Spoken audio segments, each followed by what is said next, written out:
The Disney Renaissance is commonly known as the period between 1989 and 1999, in which Walt Disney Animation Studios produced hit after hit of beautifully animated musical blockbusters, going down in history as some of the studio's greatest creations. The Little Mermaid, Beauty and the Beast, The Lion King, Aladdin, all classics that excel in storytelling and ushered in a new golden era for the Disney company. Unfortunately, every era ends, and in 1999, the Renaissance ended as a new medium was beginning to break barriers in the world of animation: CGI.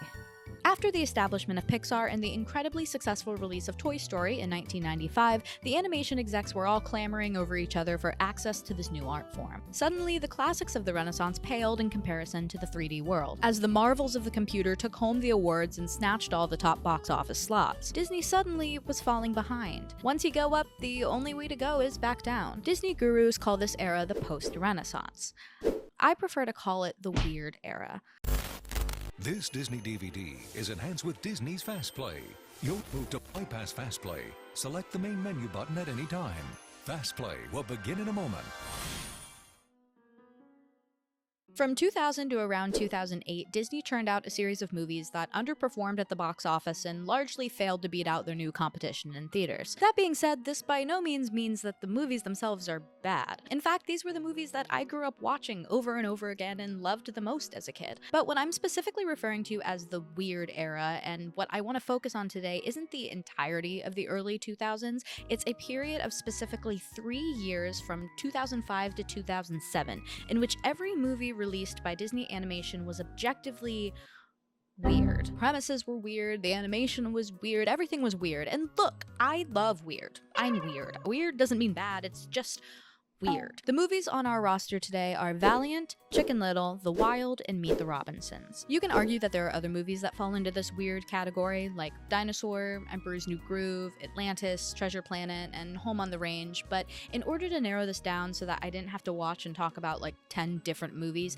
I made a specific stipulation that all the movies had to be entirely CGI. Dinosaur was Disney's first CGI movie, but it's not entirely 3D animation, it utilizes live-action backgrounds. Treasure Planet, Atlantis, and Home on the Range all had elements of CGI, but largely still relied on 2D hand-drawn animation for the characters. I'm talking all CGI, baby, all of it. Anyways, that's enough preamble. Half the audience has probably clicked off already. Let's get started.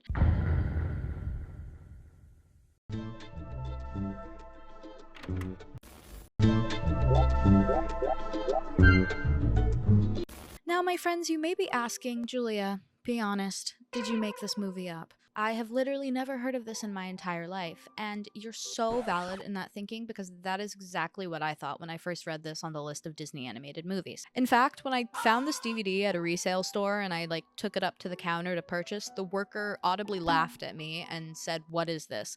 And instead of saying "Oh, it's for a YouTube video," I for some reason said it's for a project, which I think may have been arguably worse. Valiant kind of gets ignored when discussing the Disney movies of this era because it kinda was Disney and it kinda wasn't. Valiant was distributed by Walt Disney Animation Studios in the US, but the studio themselves didn't actually animate this movie. That title was given to Vanguard Animation. The hope was that Valiant would be the first feature-length CGI film produced in Europe, and a lot of animators from Disney, Pixar, and DreamWorks hopped over the pond in an attempt to do so. And you know what? Now that we mention it, in order to talk about this movie, we have to talk about DreamWorks. Part of the reason Disney Animation got so weird during the 2000s was because a brand new player entered the ring. With Pixar, Disney didn't have to stress as much because they were in a tentative licensing and partnership agreement, and therefore they weren't actually competing, they were working together. DreamWorks, however, was essentially founded to be Disney's direct competition, built from the residual feelings of a hiring dispute and disdain for the Disney company. DreamWorks was started by Jeffrey Katzenberg, Steven Spielberg, and David Geffen. If you're familiar with the ins and outs of the Disney company, you probably know of the Katzenberg lore, but I'll give you a brief explanation if you don't. Katzenberg was formerly the head and chairman of the Walt Disney Studios, helping to usher in the animation renaissance and broker the deal with Pixar to produce their content. Concerns began to rise internally throughout the company that Katzenberg was taking too much credit for the success of the animated releases,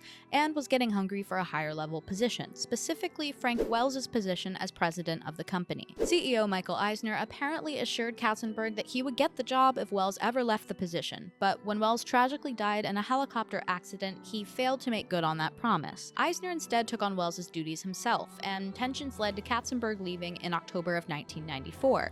Later that year, he co-founded DreamWorks. At DreamWorks, Jeffrey Katzenberg now had the freedom to pursue whatever he wanted. From this freedom came a little movie created as a direct antithesis and satire of the Renaissance-era films that Katzenberg himself helped create.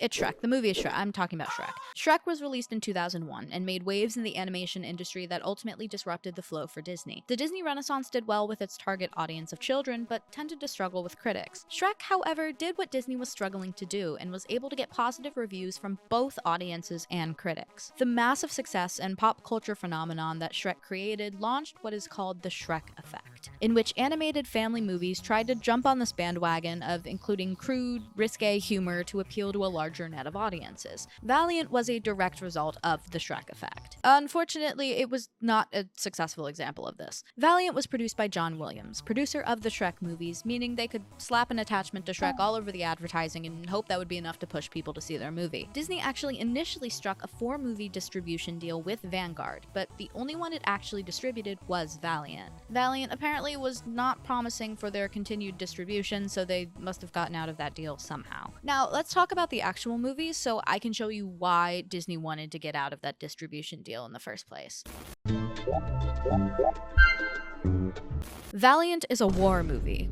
Bear with me. It's inspired by real-life World War II war pigeons that served as military messengers throughout the World Wars. The movie begins right off the bat with 3 Royal Homing Pigeon Service war pigeons flying across the English Channel to deliver a message, before they're ambushed by a Nazi falcon named General von Talon. Von Talon's falcons straight up murder a bunch of the pigeons and take their leader, Mercury, as a prisoner of war. After this intro, you meet the title character, Valiant, a small wood pigeon who's inspired by Allied forces propaganda and another war hero pigeon to sign up for the service. He spoke French. Oh, girls. Girl, keep it in your pants. He meets an uncouth pigeon named Bugsy, who is obviously this movie's attempt to capture that brash, sometimes gross humor Shrek was able to do. Unfortunately, most of the time Bugsy does not stick the landing, and for the most part, he's just gross.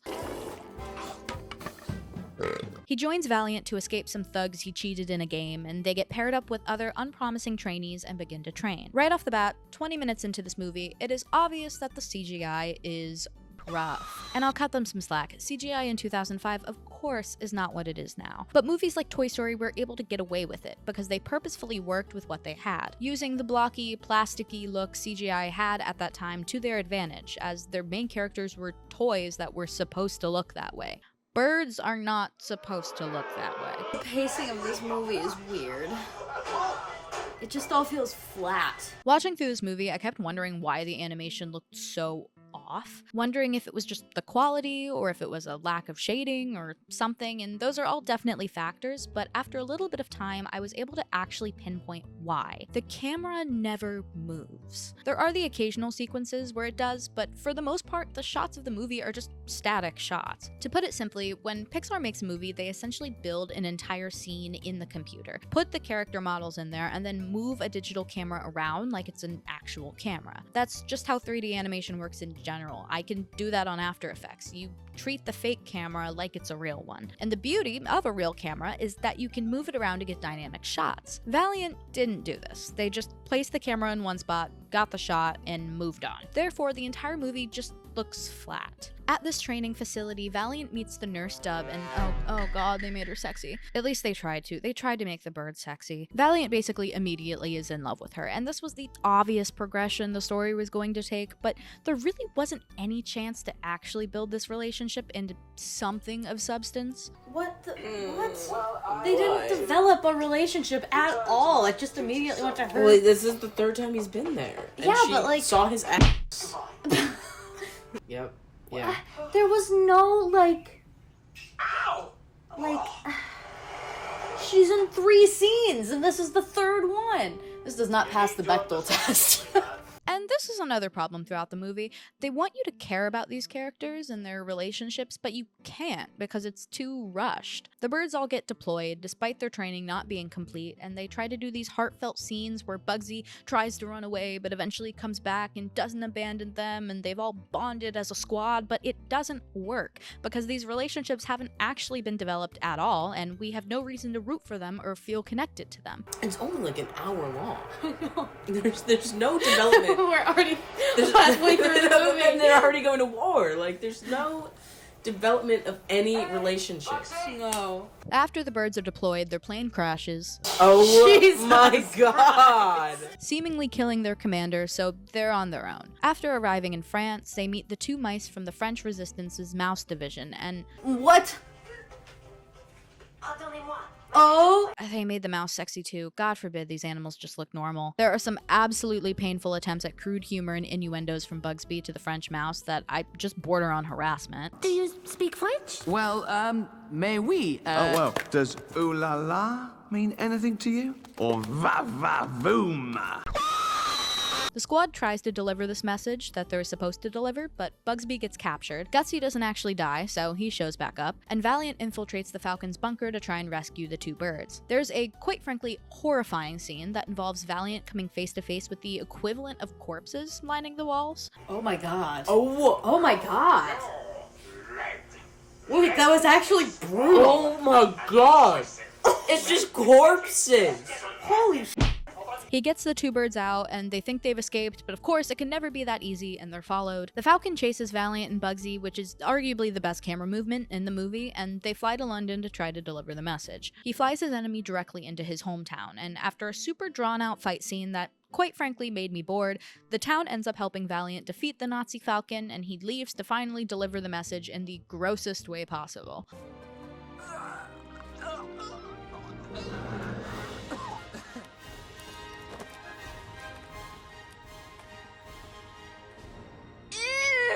The movie finally ends with a party scene in the bar with gross examples of pigeon relationships.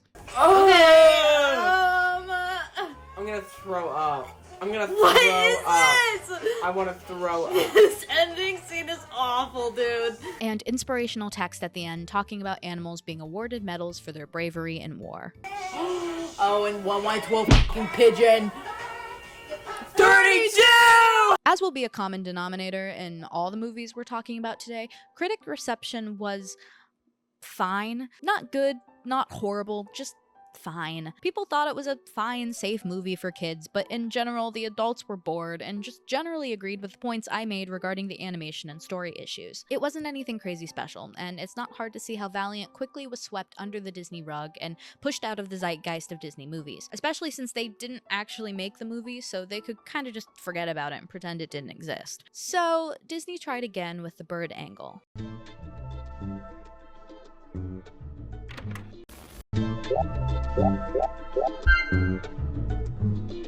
After Valiant, Disney decided to try round 2 of the bird-centric movies, and this time make it themselves at Walt Disney Animation Studios. And before we start talking about Chicken Little, I need you guys to know I loved Chicken Little. I watched the movie all the time. I had a Chicken Little themed birthday party. I mean, look at this photo of me meeting Chicken Little at Disneyland. For Christ's sake, I'm over the moon. There's no logic as to why I loved this movie. I just did. Chicken Little was Disney's first fully computer animated film, since, as I previously mentioned, Dinosaur combined both live action and CGI. After the underperformance of movies like Emperor's New Groove and Treasure Planet and Atlantis, Disney's supervillain CEO Michael Eisner decided this must be attributed to the animation style, and announced that Disney Studios would largely move to computer animation. This resulted in them pulling 50% of their 2D animation staff and putting them through training at Industrial Light and Magic at Lucasfilm. What this also resulted in was a change to the already in development Chicken Little that was originally intended to be a 2D movie, forcing the staff to convert what they had already done in 2D to CGI. This came after major story changes already, like the changing of Chicken Little from a girl to a boy, after Eisner insisted that girls would see a movie with a boy protagonist,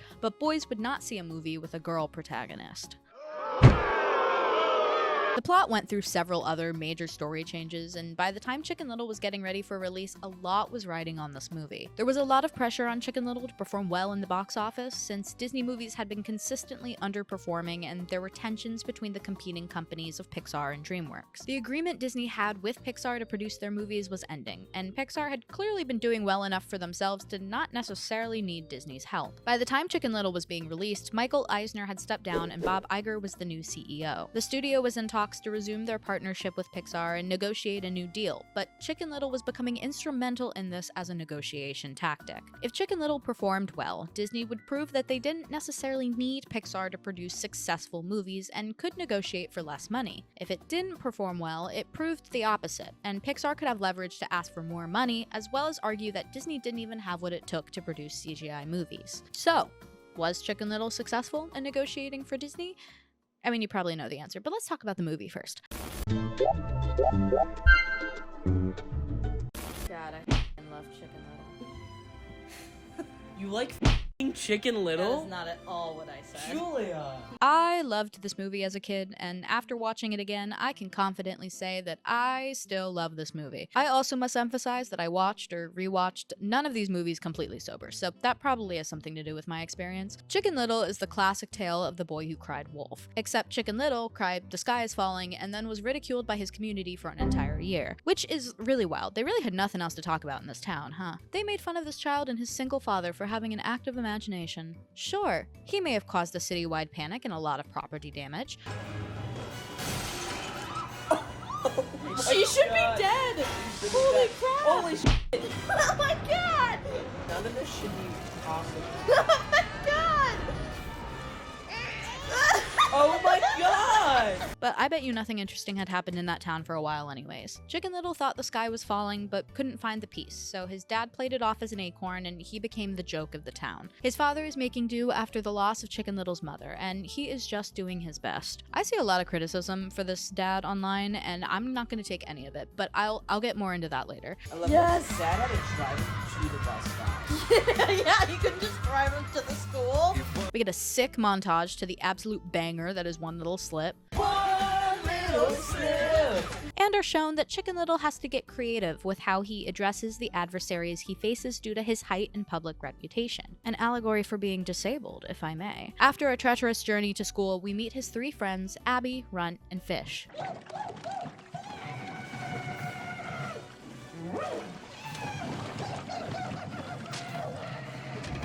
And Chicken Little decides to join the baseball team in an attempt to impress his father, who was a former baseball star. I remember this scene. It's so It's so dramatic. Look at it. There's a lot of baseball training footage. It's fun, it's whatever, but there ends up being a big game where Chicken Little hits a home run and single-handedly turns his reputation around, winning the game and becoming the hero of the town. He's got a picture of his dad in his room. Good night. Just a framed photo of his dad. I know, I see it. But oops, the sky falls again, directly onto Chicken Little, which seems like more than a coincidence at this point. Why doesn't it fall on anyone else? He calls his friends over, and the dear, sweet Fish plays around with the piece too much and gets abducted. Fish is having a great time. Dude, that's the funniest thing about this is they're like, oh my god, Fish! And Fish is just so excited the whole time. They chase him to a giant alien spaceship, and after entering the spaceship, they discover that the aliens are targeting Earth. Runt has a panic attack, and they leave the spaceship to warn the town. But they have a little stowaway who also ends up escaping, and oh my god, he's the cutest little guy ever. Holy shit, I would die for him. Oh my god. My little beauty blender, he's just a baby. Sorry. They try to warn the town, but the spaceship flies away before the town can see it due to the mayor having the worst attention span imaginable. Oh, look! A penny. So they, once again, look insane. And Chicken Little is right back where he started, being absolutely ridiculed for causing a mass panic. The little baby alien, now named Kirby, finds Chicken Little. It's just a baby. Oh, I forgot how cute he is. So cute, dude. and the aliens attack because they're trying to get their child back. So Chicken Little realizes they have to return the baby alien to save the world. He and his father finally actually communicate with each other, and here is where I will take no criticism. Buck is not a bad father. He was a single dad who lost his wife and was trying to navigate raising a child with absolutely no community help, might I add. In fact, the community was making it worse by publicly hating them. He was just trying to keep his son safe and obviously still loved him. Were his methods a little misguided? Sure, but in my opinion, this is a much more realistic portrayal of a parent than most, and the most important part comes in this scene. Chicken Little actually communicates how he's feeling to his father, and the moment his dad realized how his actions weren't actually helping his son but hurting him, he made a complete change. He may not have been 100% on board with the crazy shit Chicken Little was asking him to do, but he did it anyways, because he wanted to make an active change to support his son. That is the part that's important. You want a character to make a change and develop for the better in a movie, and it's teaching the importance of children communicating with their parents, just communicating with anyone for that matter. I'll get off my soapbox, but I better not see any Buck hate in the comments or you're getting banned. Chicken Little finally makes a move on Abby. Like you said, I've always found you extremely attractive. He got Riz! Oh! Oh, the foot pop! Then he and his dad get zapped into the spaceship, meet the parents, and save the world, cementing him as a hero. And honestly, f this town. Y'all ruined his life and he saved yours, and all you did was make an unrealistic movie about him? Do better. As we've gathered, I enjoyed Chicken Little. The critics, however, did not. And I get it, it's fun. It's not a bad movie, but if you put it against the masterfully crafted stories of Pixar's that were coming out around the time, it falls short. The general consensus was that Disney spent more time and effort in the technical presentation than the original storyline, and that Disney seemed to be relying more and more on their name recognition than actually developing a story in the first place. Ultimately, Chicken Little wasn't the smash hit that the company was looking for to help with their negotiations, but it wasn't a complete embarrassment.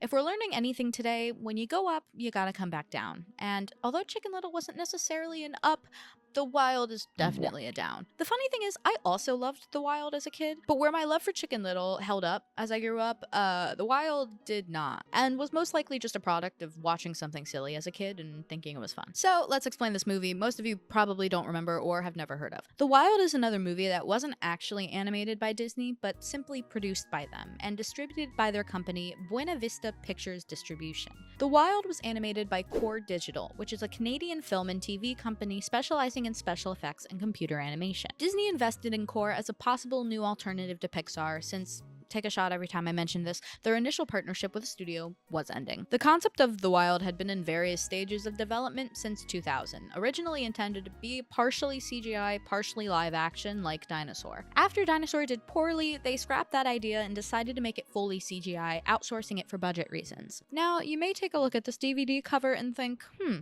this looks mighty familiar. Almost as if this exact concept was already made, and its creation resulted in a massive franchise for another competing animation studio. Do you see what I'm getting at here? A massive issue with The Wild was that it was too similar to the DreamWorks movie Madagascar, which had been released just a year prior. It also contained glaring similarities to The Lion King and Finding Nemo, but let's actually talk about the plot of this movie first. Guys, The Wild is the only one of these movies that I am alone for when I'm watching it. Milo is not here with me.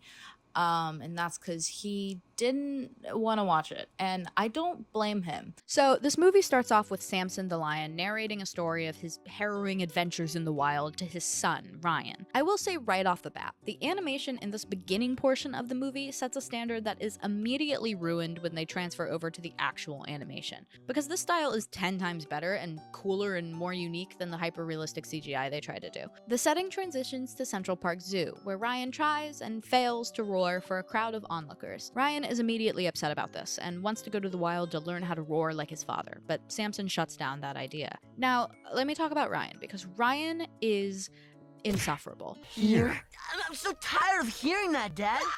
I hate him. He's just whiny, and for some reason I can't stand him. After the zoo closes, all the animals leave their enclosures for a very intense game of curling. God, I wish I was in the writer's room when they just spitballed that idea. They're like, what sport should they play? Soccer? Football? curling. We meet our lovable, I'm putting lovable in quotations, gang of side characters, including Benny the squirrel, Bridget the giraffe, Larry the anaconda, and Nigel the koala. Benny is invested in an unconventional romance with Bridget the giraffe, who wants nothing to do with him. Did you get that out of the trash? Oh, you did, you little trash picker. Oh my god, that sounds like a slur. Larry is your typical dumb, lovable trope, except he isn't really lovable, he's just dumb. Nigel the koala is the zoo's mascot, who hates the fame and is also British? I'm not coming. I'm a vicious jungle animal from the streets of London. Ryan and his friends ruin the curling game by triggering a stampede, and Samson gets upset with him. Ryan goes off to pout and brood on his own like an angsty teen. It's like that scene in High School Musical when Joy's looking up at, like, himself. He goes into a green shipping container and then gets trapped in there like an idiot. You dumb bitch. Samson immediately is like, I have to go after him and save my son. So they get info from some pigeons, which is, I'm just gonna show you the scene. I'm not sure how to feel about it, and like, it's racially insensitive undertones. Thanks. Hamir, you are the great loser of our time. What offerings must I make, I wonder? They find out that the shipping containers are going to the Statue of Liberty. So they hitch a ride on a garbage disposal truck and kill Benny. Then the only part of this movie I was looking forward to happens. Yes! Yes! Clocks by Coldplay plays. Walls and ticking clocks. I'm gonna have to cut all of this for copyright. I think the biggest thing I took away from this movie as a child is that it made me love the song Clocks. I don't know why. That is what stood out to me the most from this movie. They made it to Times Square, and then this is the most unrealistic part of this movie. Not the talking animals, not the curling competition in the middle of the night. It's the fact that the entire time they're in Manhattan, they do not encounter a single person. Why is there nobody on the streets? Not one human being sees a lion, a giraffe, a koala, and a snake wandering Times Square and go, hey, maybe that's something I should be concerned about. The streets are empty. There is not one car, not one human being. The gang get chased by some rabid dogs and go into the sewers where they meet some New York crocodiles. They made it to the dock and take a tugboat, and actually, I was wrong. One human does see them, and it's this idiot who immediately just screams and leaps off the boat. What, none of them? He got on that boat and he didn't f***ing see them all behind him? Hey guys, remember Benny? Remember when they killed the squirrel? Oh, wait! I didn't kill him. Surprise! Benny isn't dead! And he arrives with a bunch of geese that help them follow the boat with Ryan on it. They travel for days, and the only one who seems to lose his mind is Nigel, for some reason. Stop laughing at us, you solar twit! They make it to Africa, where they realize the containers are to evacuate animals from the island where there's an active volcano about to go off. I can't believe this is how I'm spending my evening watching this movie. Ryan, however, panics and instead runs onto the island with the exploding volcano. As per usual with these movies, the plot kind of gets funky in the second half, so you're just gonna have to bear with me. Nigel gets captured by a bunch of wildebeests who think he's like their great leader or whatever that was prophesized to come help them defeat lions. What in God's name is happening? It's revealed that Samson never actually came from the wild and was actually born into the circus, so they have no one to protect them. Apparently, all their safety was in Samson. They split up, Bridget and Larry are also captured, and the wildebeests go after Ryan. Samson gets pushed over a cliff while Ryan is captured. Ryan, you're so useless.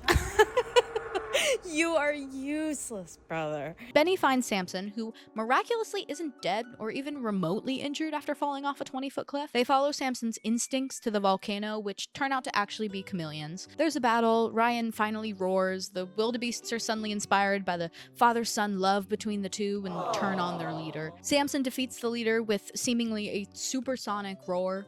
What? What? Then they all get on a boat and hightail it off the island. Put it in reverse, Terry. Oh my god, look at that. That looks horrible. Oh, that is the worst CGI in this movie, I think. And in what quite possibly is the worst scene in this entire movie, the movie ends with a random dance party. Oh god. Oh my god, this is the worst. Oh, this is the worst. Oh, this is the worst thing I'm about to see. No. This is the worst thing of a movie I've ever seen. It actually isn't, but like, what? And And that's The Wild. As expected, the humor in this movie tries to rely on crude and gross jokes that make me say ew a lot. In fact, here's an ew counter of every time I said ew while watching this movie. Ew. Oh, Sammy, you got vitamin B. Baby. Ew. My nose. Ew. Ew. Ew. Ew. Ew.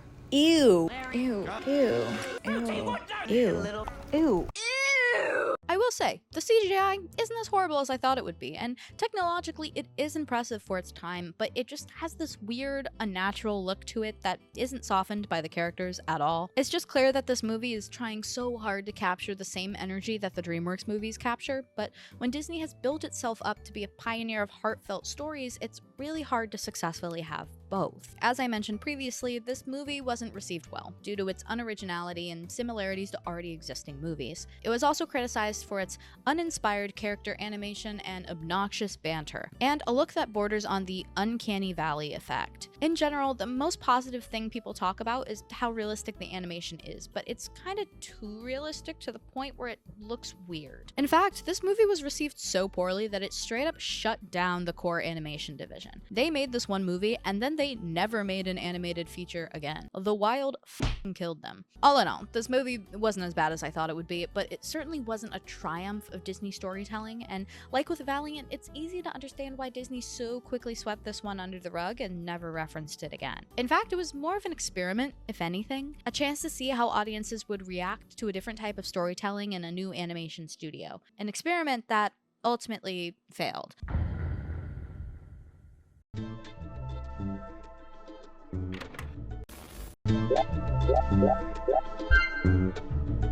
To close up what I've deemed the weird era, we have Meet the Robinsons. This was another one that I loved as a child and still love as an adult. It's become a bit of a Disney cult classic after a bit of time, and many argue it's one of the most underrated Disney movies of the 21st century. Meet the Robinsons is based on the 1990s children's book A Day with Wilbur Robinson by the artist William Joyce. Joyce held ties to the Disney company prior to this, having started his career as a storyboard artist for Toy Story. Prior to Disney's involvement, Joyce had pitched the story as a live-action movie to several different filmmakers, but had little success and settled on making it an animated feature with Disney. Meet the Robinsons brought to Disney Animation Studios the challenge of animating CGI humans for the very first time, which Pixar had already done successfully with the creation of The Incredibles. Therefore, animators took a lot of inspiration from Pixar's techniques and utilized them to design the CGI characters. The studio originally planned to incorporate Joyce's art style into the animation of the film, but it was slightly reworked due to his stylistic involvement in Blue Sky Studios' movie Robots.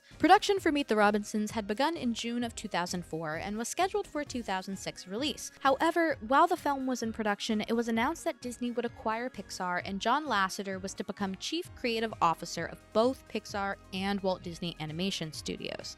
After Lasseter saw an early screening of the movie, he suggested some changes, which were a little more than some and eventually resulted in scrapping and redoing around 60% of the film.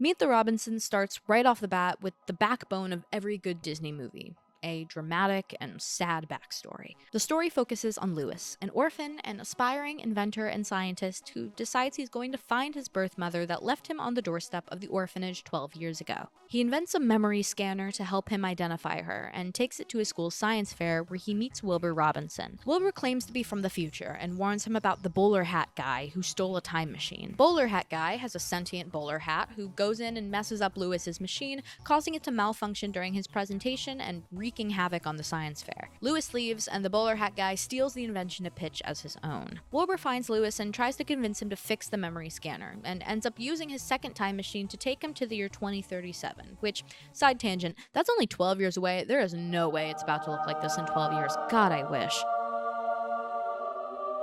Louis brings up a great point, which is, well, why don't I just use this time machine to go back and see my mom? And the boys argue and crash the machine. Wilbur ends up convincing Louis to fix the time machine by agreeing to take him back to see his mom. While at the house, Louis meets the rest of Wilbur's family, who are fucking insane. Like, certifiably so, but in a fun, quirky way. I think, in my opinion, the craziest one is the man married to the hand puppet. But there's men in the plants, there's a big octopus butler guy, Bud, who has a face on the back of his head and is searching for his teeth, and a frog band who rock rock and I think may actually be a part of a secret frog mafia or something.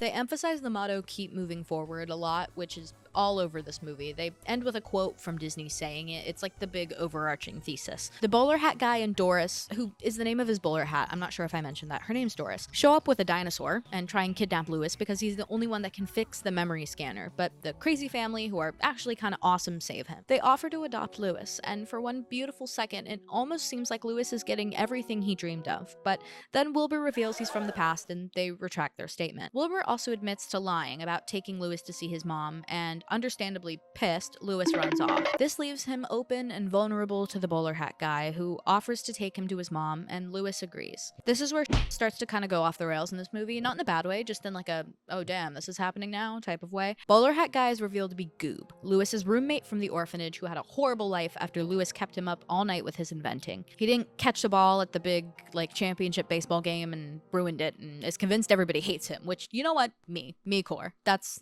fair. Hey Goop, what's up? Cool binder. Hey Goop, wanna come over to my house today? They all hated me. He reveals that Louis is actually Wilbur's father, and Doris is a failed invention of his that he teamed up with to get revenge on Louis with. The two use the memory scanner to get rich and mass-produce helping hats, and Doris turns on Goob and turns the future into a scary dystopia. And listen, Lasseter didn't think this movie was scary enough. Well, with this, he succeeded. This is actually harrowing, are you kidding me? Louis fixes the other time machine, goes back in time, and vows to never make Doris, essentially erasing her from existence. I'm gonna speed through the rest of this because I'm sure this video has gotten long, but Louis meets himself from the future, they bring him back to see his mom, but he ends up refraining from meeting her, and he goes back to the science fair, where he meets his eventual adoptive parents, and we get another incredible song on the Disney playlist, Little Wonders. Meet the Robinsons actually does very well in terms of story development and animation. The way that they reveal different plot points and elements of the story is really just incredible writing, and God, I hate to say it, but any movie John Lasseter touches is just really good. He's not a great man, but God, is he a good storyteller. And to tie it all together, the critical reception was fine. 68% of the reviews on Rotten Tomatoes are positive, and the average rating is 6.4 out of 10, so it generally leans positive. People kind of either loved it or hated it. Some reviews called it charming and thought it was visually impressive, while one in the New York Times said it was, quote, one of the worst theatrically released animated features issued under Disney, which, whoa there. The Wild is literally right there, and you're calling this the worst? That being said, despite mixed critical reviews, I commonly hear people refer to this movie as one of the most underrated Disney movies, specifically from people in my generation who were kids when the movie came out. It's got heart, it's got charm, it's got little wonders and a frog band. What more could you need?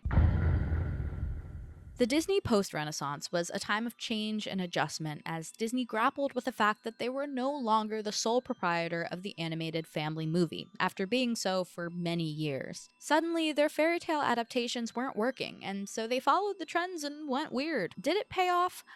Not necessarily, but at least you could say that the movies were original and they were trying new things in comparison to the 5 million sequels and live-action adaptations that we see Disney churning out today. The current state of Disney releases can be its own video in itself, and it is, made by many other YouTubers, but it comes as a direct reflection of what makes them the most money. These weird-era original movies didn't make them the most money, and what they made money with, and what eventually started the next Disney era, titled the Revival Era, was The Princess and the Frog, in which they went back to their previous successes and created a 2D movie that's a musical adaptation of a fairy tale. They then utilized this to combine CGI with the fairy tale musical adaptation to make Tangled and Frozen, and we all know those were both successful. Disney tried to follow what other animation studios did and be weird, and they discovered that weird wasn't what their audience or the critics wanted. Weird was better left to DreamWorks. You can say, in a way, that Disney is in another weird era. The era we're in right now is a direct result of the era that happened in the early 2000s.